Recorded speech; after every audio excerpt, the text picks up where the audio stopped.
Hey guys, welcome back. Here's another video on the Canon EOS R5C. It's hard not to get excited about the Canon EOS R5C.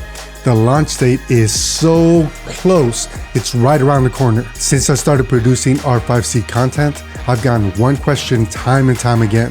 How much record time can I get out of a 512 GB card? So in this video, my hope is to help you plan your media. In other words, how much media do you need if you plan on capturing in 8K? When you're shooting on the R5 or R5C, there are 3 different ways that you can capture 8K: RAW, All-I, and IPB. So depending on how you're choosing to capture, your media requirements are going to be very different. And we're about to see that now. So here's a quick summary of capturing in 8K RAW.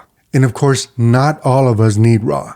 So let's take a quick look at how much capture time we can get out of IPB. Hopefully you found this information useful. And more importantly, it helps you plan out your media, but maybe even help you save some cash because those CF Express cards sometimes go on sale.